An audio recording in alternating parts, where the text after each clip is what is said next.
I was already a psychologist, already beginning to practice. I'd been also following my interest in my own personal growth and transformation, and that was both psychological and spiritual. And all of a sudden, the way I describe it is like there was a moment where my perception and experience of who I am in my life turned inside out. And when we see that, it's such a difference because when we're operating from an outside in paradigm, so to speak, we have to go out there into a world that seems separate from us and kind of wrestle it down and get from it what we want. And that's all there, and that's just fine. But when you begin to see that life is really an inside out phenomenon, this is why so often great philosophers will say the world is an illusion when we begin to see, oh my gosh, it's not what I thought it was. Welcome to Linda's Corner, where we bring more hope, healing, and happiness to the world. My name is Linda Bjork, and today we're going to be talking about instant personal transformation. I'm delighted to welcome Craig Polsfuss. Craig is a psychologist, published researcher, speaker, and the author of the Amazon #1 best-selling book, Reality Shattering Insights. You can reach Craig at his website, craigpolsfuss.com, and on LinkedIn, and I'll include those links in the show notes. Welcome, Craig. I'm so glad that you could join with me today. Thanks for your warm welcome. It's an exciting topic we get to talk about here. It is an exciting topic. Not only are we talking about the ability to change, but you bring a very exciting element to it. Craig, we live in a microwave society where we expect results to be instant. And if we're looking up a website and that page doesn't load within 5 seconds, it's like, well, that wasn't worth it. And we go to the next one. We would really like things to be fast. And you're offering hope that some really important things can be fast. So I'm so excited to hear about that. Can you teach us? How do we do Yeah, that? sure. Yeah, not just important things, but I would say the most important thing. And the reason I can even talk about this is I had an experience like that myself, where at age 28, I was already a psychologist, already beginning to practice, and I've been also following my interest in my own personal growth and transformation, and that was both psychological and spiritual. And all of a sudden, the way I describe it is like there was a moment, and there's way more that goes into this that maybe we'll talk about, but where my perception and experience of who I am in my life turned inside out. And when we see that, it's such a difference because when we're operating from an outside in uh, paradigm, so to speak, we have to go out there into a world that seems separate from us and kind of wrestle it down and get from it what we want. Um, and we find a certain limited success in that. I can work really hard and earn my money and whatever, and that's all there and that's just fine. But when you begin to see that life is really an inside out phenomenon, or uh, it's this is why so often great philosophers and seers will say life is an illusion or the world is an illusion, not life. The world is an illusion. When we begin to see, oh my gosh, it's not what I thought it was. So we can start to talk about that if you'd like, because that's one of the core breakthroughs in the field that I've been working with as a pioneer shortly after this awakening I had, just synchronistically, because that's how life works. You realize you're one with all of life.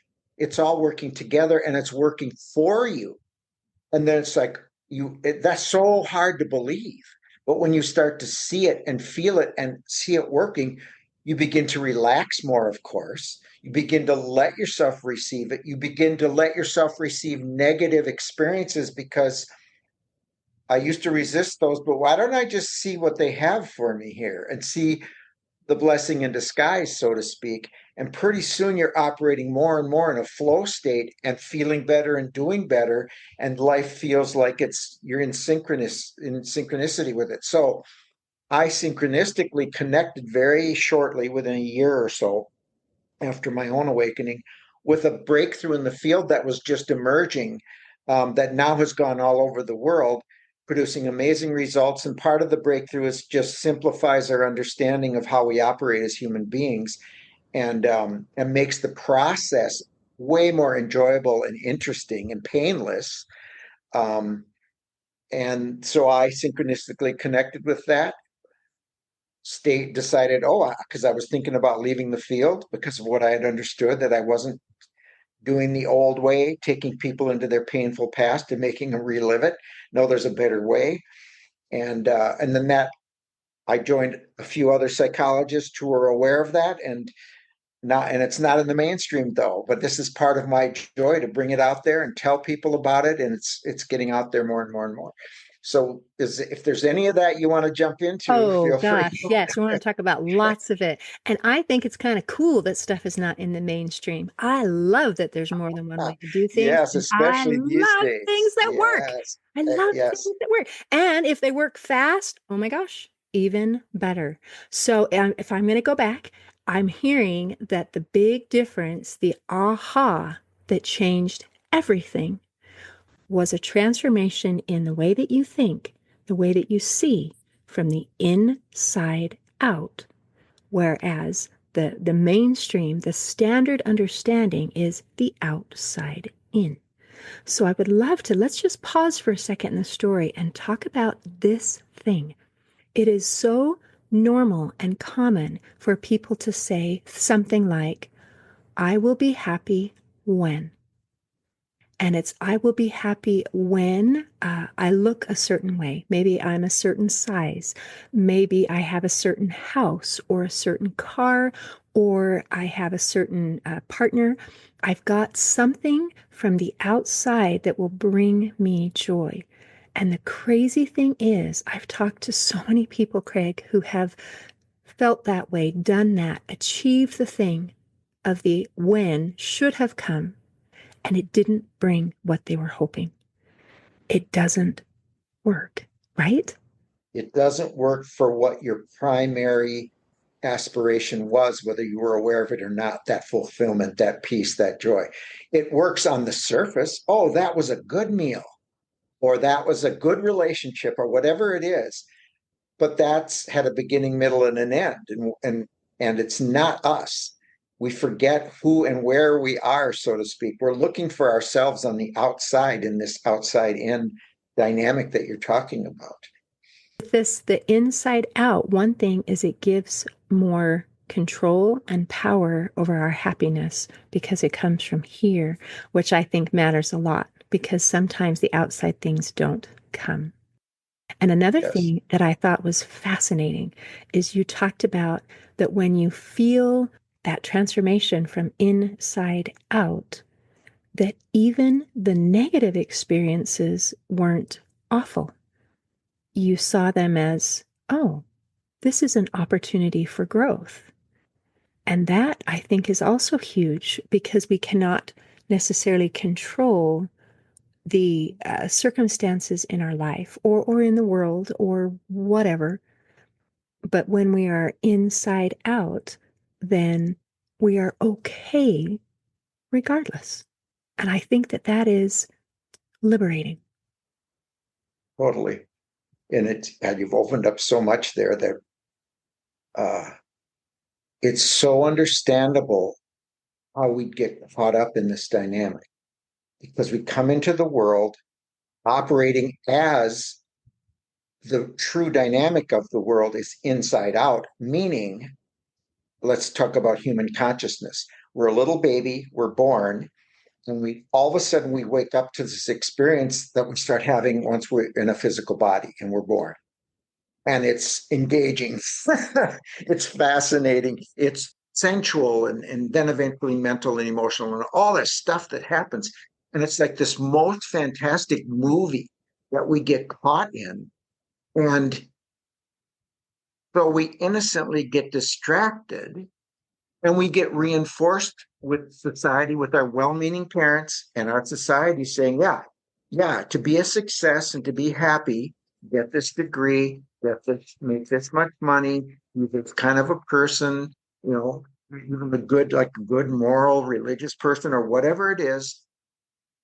And right there, It's not that there's not value in making money and, all that, but it's innocently not true that we were born in that joy. And now, if we start thinking, oh, it's out there.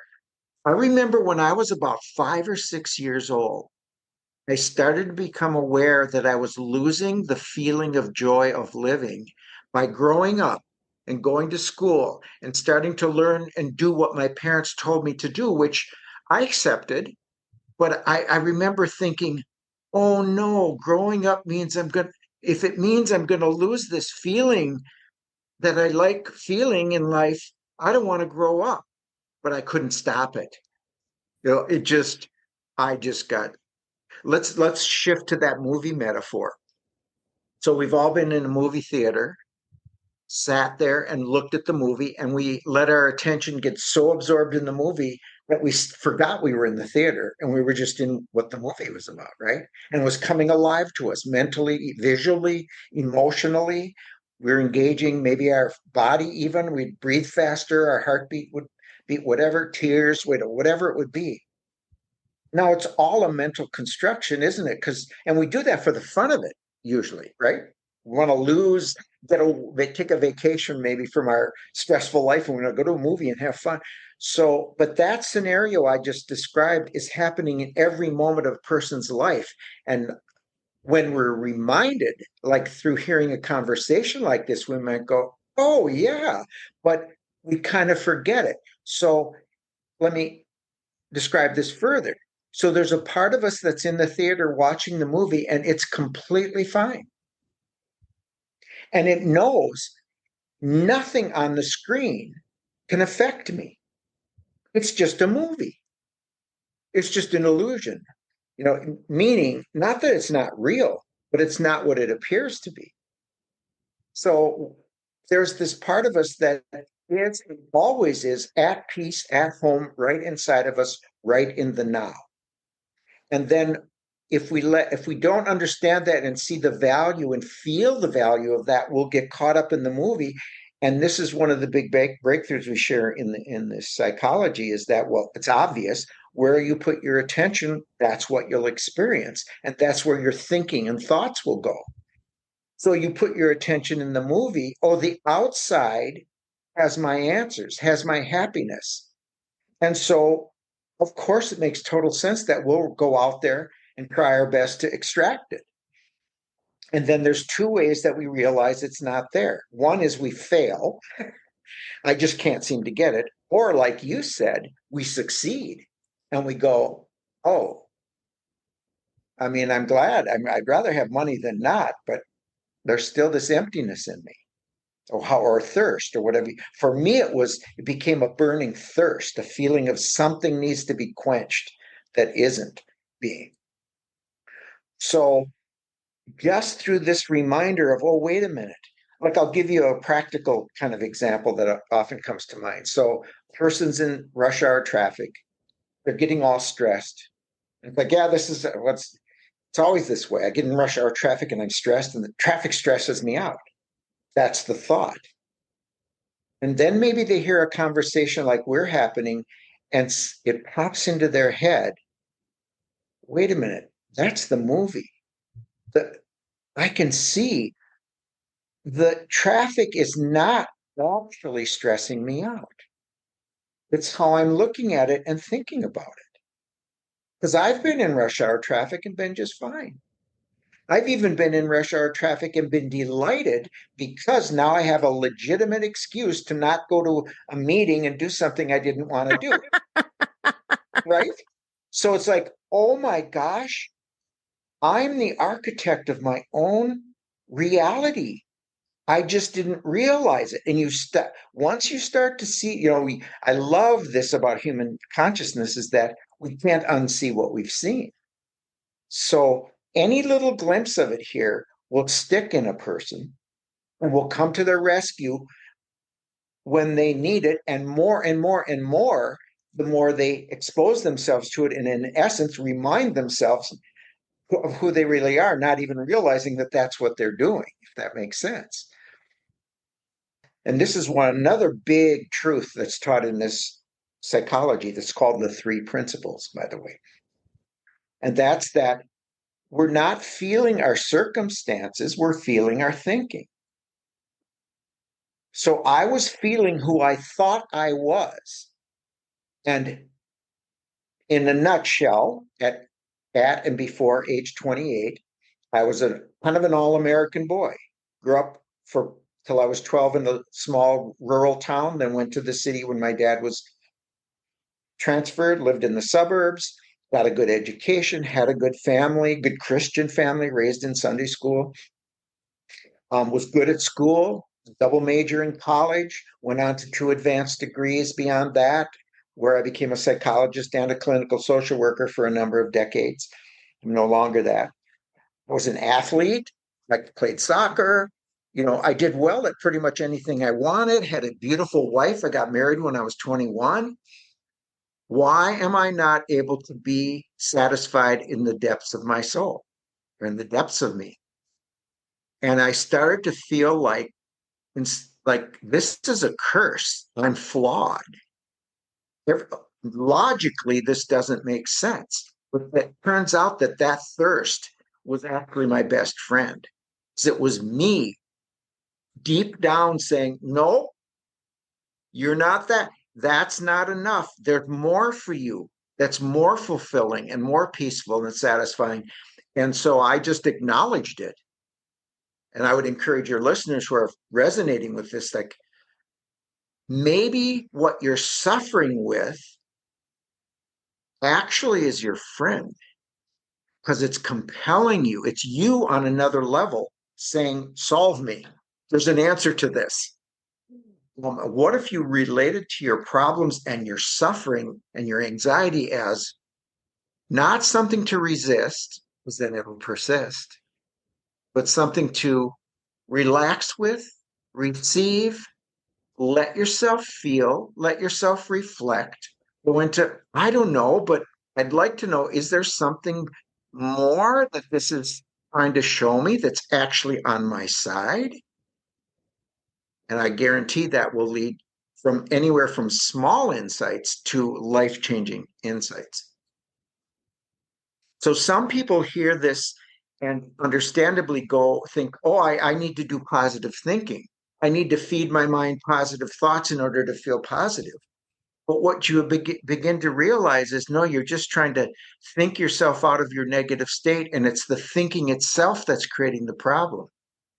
We need to relax, let our mind clear, and then from within us will arise these nicer and nicer feelings that are more wise and positive naturally. So now I've got the best of both worlds. My book, Reality Shattering Insights, is actually the first of a 4-book series. And in the second book, I go in depth into this psychology I'm mentioning to you. And in that, I introduced the term partial inversion of consciousness. When we reflect and relax, and just like whoever's out there listening to this, and I'm sure it'll be recorded so they could go back and listen to it again, just relax and do your best to not engage it so much with your thinking mind. One of the greatest teachers in this would say, don't listen to my words. But do you resonate? Do you listen for a feeling? Is there a feeling to this?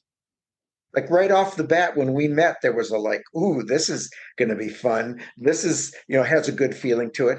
And that for me, and it looks like for you too, that's only been not only continuing, but probably being stoked and getting more bright, so to speak, and enjoyables and sparking even more thoughts and questions. To address one more thing, because you get me on a flow here, and I'll just keep going because you're so present and listening, and it's just drawing it out of me. Instantaneous change. Well, our concept of that would be, well, I want to just quit smoking now, instantly.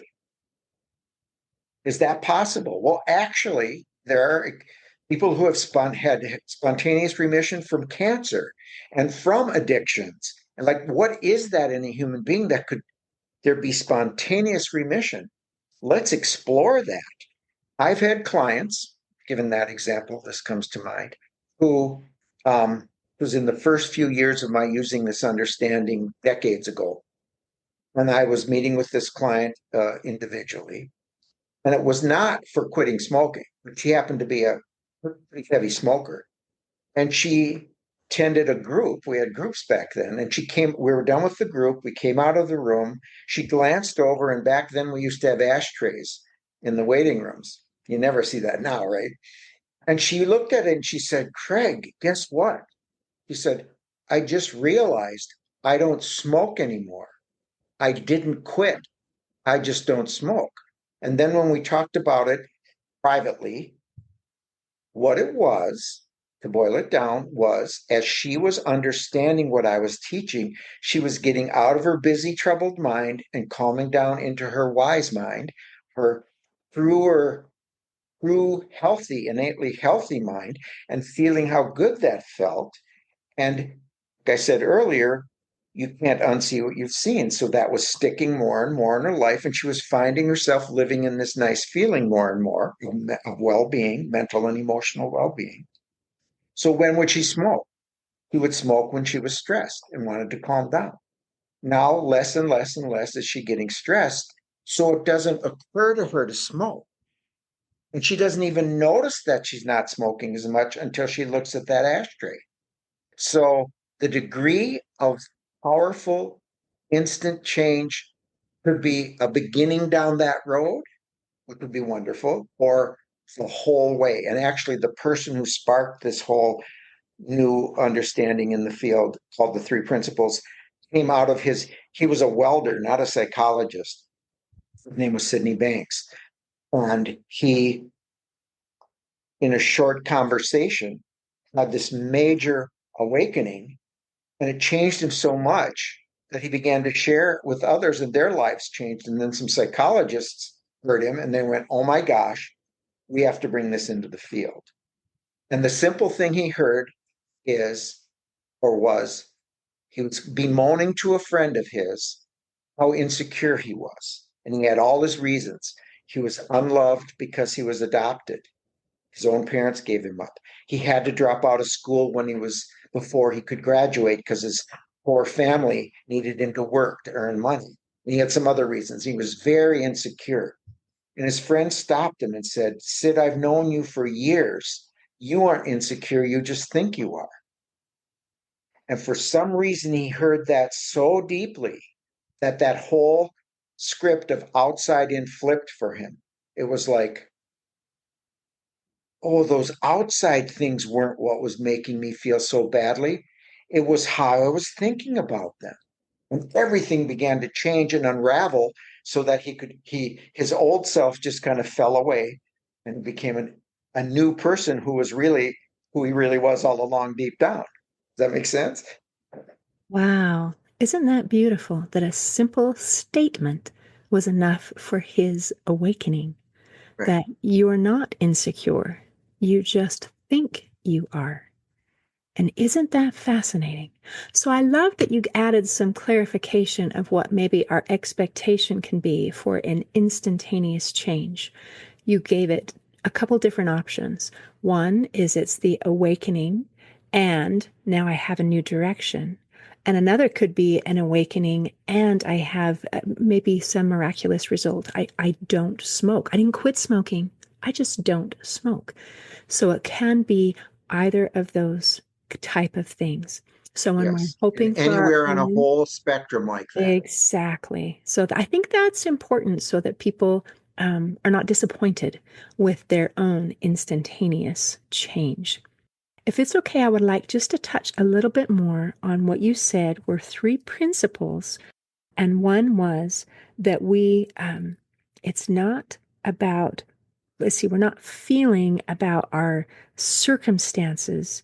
We were feeling about our thinking.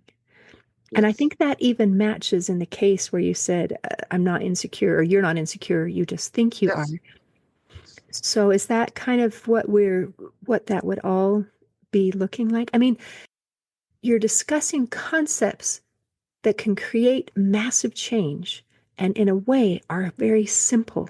A Yes. single sentence, a statement, a Yes. something can do that awakening.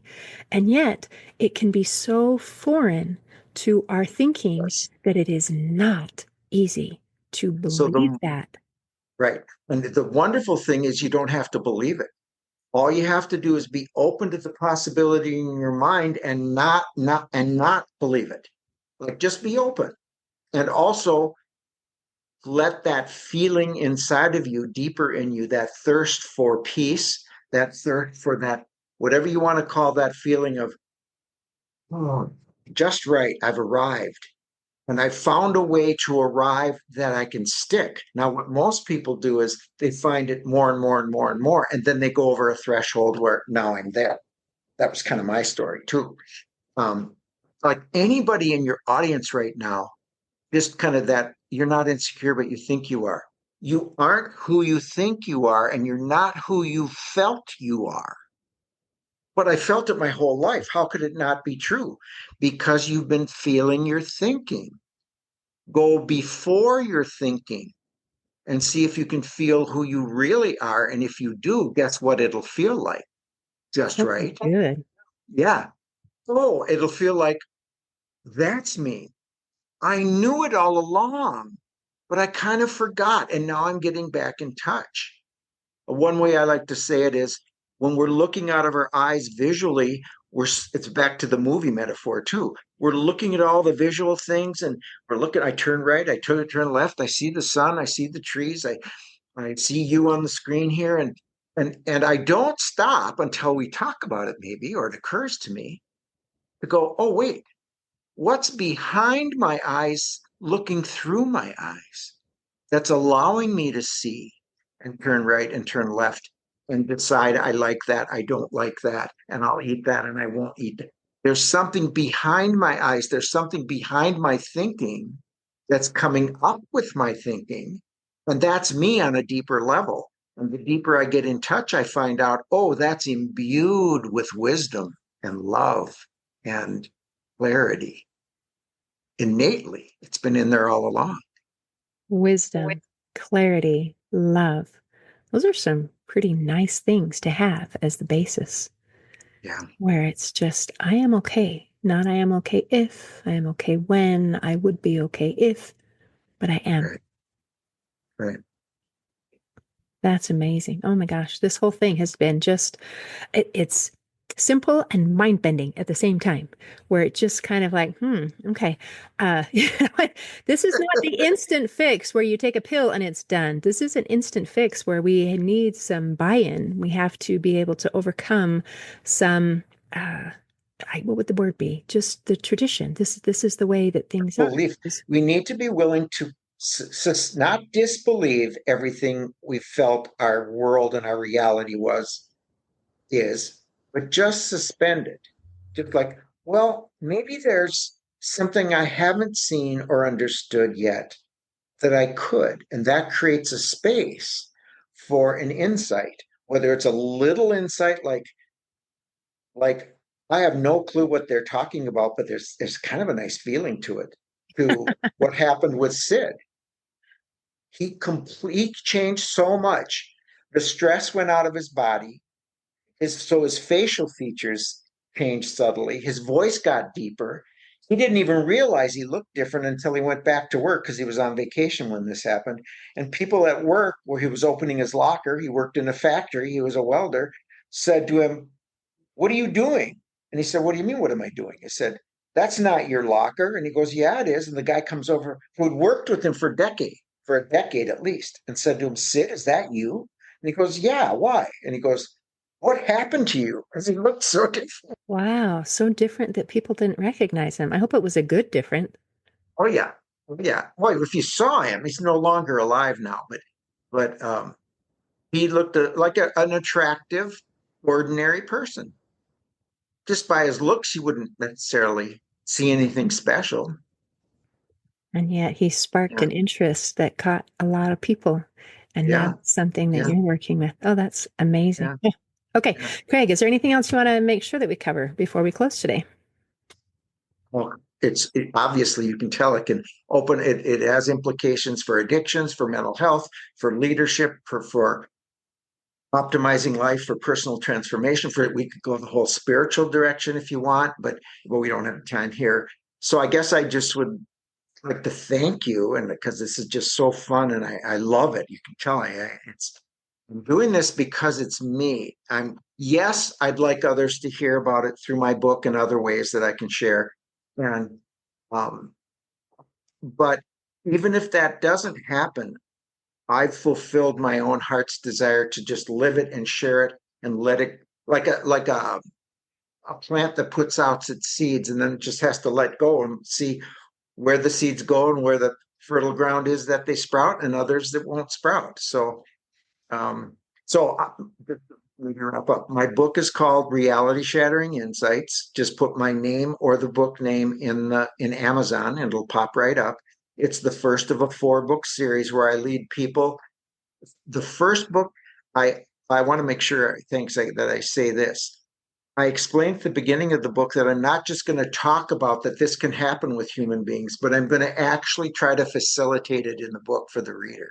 Oh, that's And lovely. and I share 14 reality shattering insights, and one of them was that movie metaphor. So I share things like that just make you go, oh yeah. And then just that alone, you're in a different place. And then out of that different place, you may get all kinds of insights that then pertain to your life. So the second book then goes more into, okay, here's the psychology that was born of this. And here's the story of Sid Banks and what happened to him. So that's the main second book. The third book is about the additional information and process that I learned and experienced that led to my specific awakening, because it wasn't just partial inversion of consciousness and then someday it might sprout into a full inversion, that's organic, it's in us, but it can actually be facilitated. And I can say that because it was for me. You can be taught how to turn your consciousness inside and have a full inversion that awakens you in that way. And then the fourth book is, where do we go from here? Now, if you at least get this conceptually, if not have an experience of going down this path, here we are individually and collectively, and I kind of frame it like, hey, there's obviously a need for a global awakening in consciousness, and call it creating heaven on earth is one way to describe the opportunity we have here. And it's more like it's meant to be, not that we all become this army of workers, but we become these vortexes that can receive that heaven on earth that's possible and let it come through us and manifest into the world. I know that sounds kind of metaphysical or spiritual, but that's the way it is. We've received this life. Here I am, and I get everything that comes with that, and I get this amazing ability to make choice. And then I experience the results of my choices, and I learn. But oh, everything is a gift. It's all designed. It's like the universe is here, was here, still is with this creation, but then it locates in each of us. When we realize, oh, we were made to be receivers, and Sid Banks said, when you give up the search, you'll find what you're looking for, because it was right here all along. And your understandable, sincere effort to see it somewhere distracted you. Oh, thank you so much. It's really an honor. In closing, I'd like to share a quote by Maya Angelou.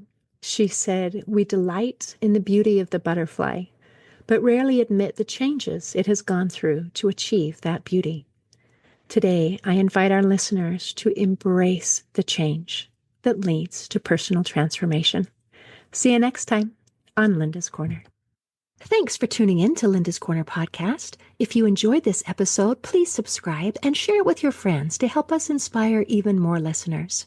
Be sure to visit hopeforhealingfoundation.org for free and affordable resources to help you overcome life's challenges. And explore healingbreathworkdetox.com, where you'll find transformative tools for deep inner healing and lasting change. Also, don't forget to check out my books, Crushed, A Journey Through Depression, and You Got This, an action plan to calm fear, anxiety, worry, and stress. Your journey to hope, healing, and happiness starts here.